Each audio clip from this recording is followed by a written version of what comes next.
माननीय नरेंद्र मोदी जी और माननीय अधिकारीगण सभी महोदय और सारे लोगों से एक दरख्वास्त है कि जावेद खान जो बात करने जा रहा है उसको गौर व फिक्र से सुनिए।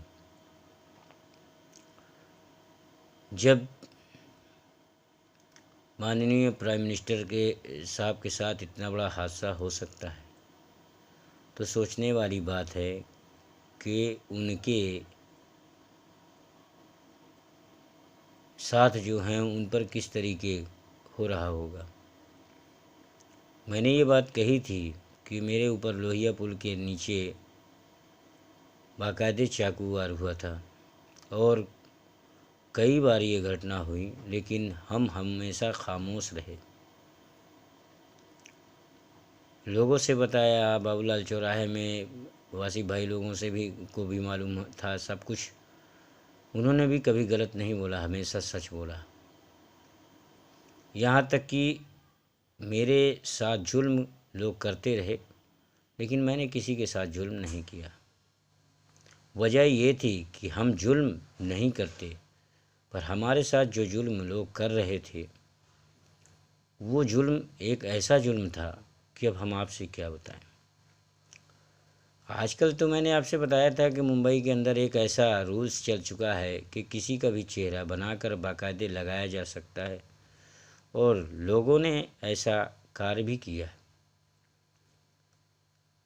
ना तो मैं गलत हूँ और ना ही मेरा ख़ानदान गलत है। मेरा राजा भैया कभी गलत नहीं किया किसी के साथ, और न मैं गलत किया, ना मेरे कोई दोस्त यार जो हैं वो गलत करते, ना मेरे इस मोहल्ले के लोग कोई गलत करते।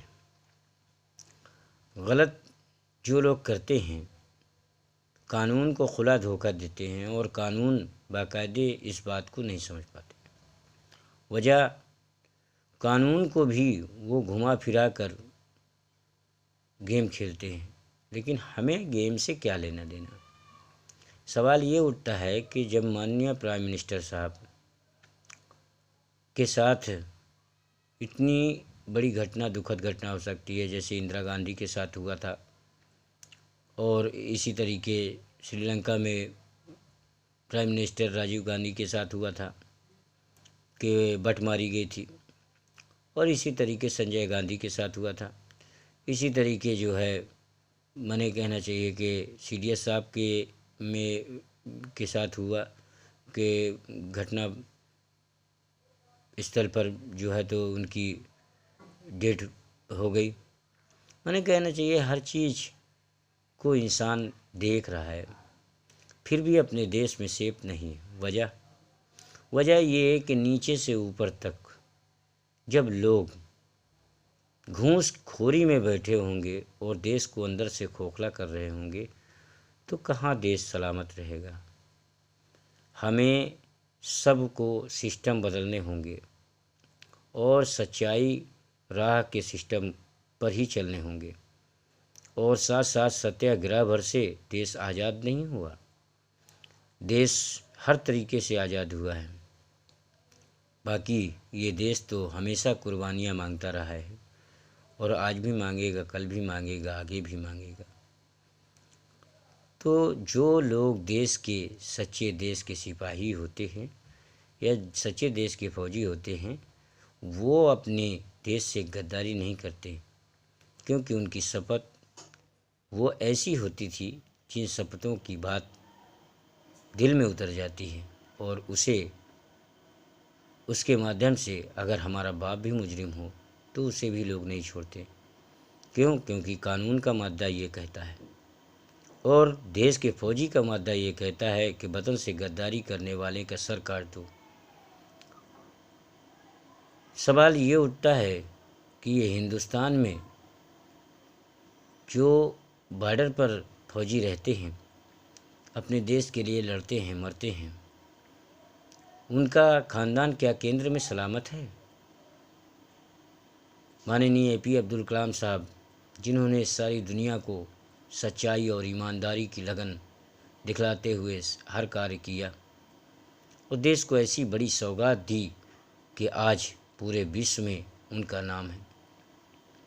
प्रणब मुखर्जी जी, उन्होंने लड़ाई के वक्त, इस वक्त 1996 के समय इतना अच्छा कारोबार संभाला था कि शायद कोई सोच भी नहीं सकता। और वाजपेयी जी भी इसी तरीके, उन्होंने अभी अच्छे कार्य किए। क्या हमारे माननीय पूर्व राष्ट्रपति महोदय जो आज दुनिया में नहीं हैं, क्या उनके की ये भावना नहीं थी, एकता और अनुशासन भाईचारे की भावना को बना के रखना थी? लेकिन हम उनसे सबक लेकर क्या सीखे? जब हम अपने बुज़ुर्गों की खिदमत नहीं कर सकते, अपने बुज़ुर्गों की बात नहीं मान सकते, तो अपने माँ बाप की बात क्या मानेंगे? सोचने वाली बात है। जो लोग अपने शौहरों की बात नहीं मानते, वो बीवियाँ होती हैं क्या? इसी तरीके क्या जो लोग अपने माँ बाप को की इज्जत नहीं करते, वो बेटे होते हैं क्या? हैं?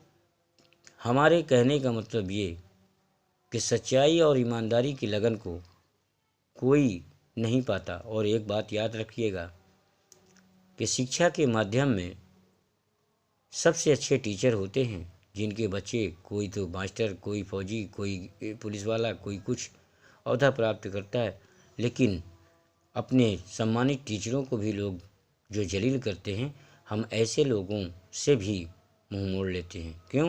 क्योंकि हमें गलत लोग पसंद नहीं।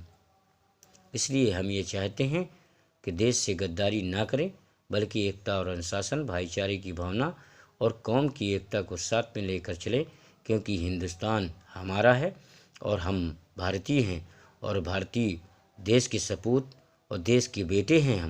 हम अपने भारत देश के प्रति वफादार थे, वफादार हैं, वफादार रहेंगे। जावेद खान, मोहम्मद जावेद खान।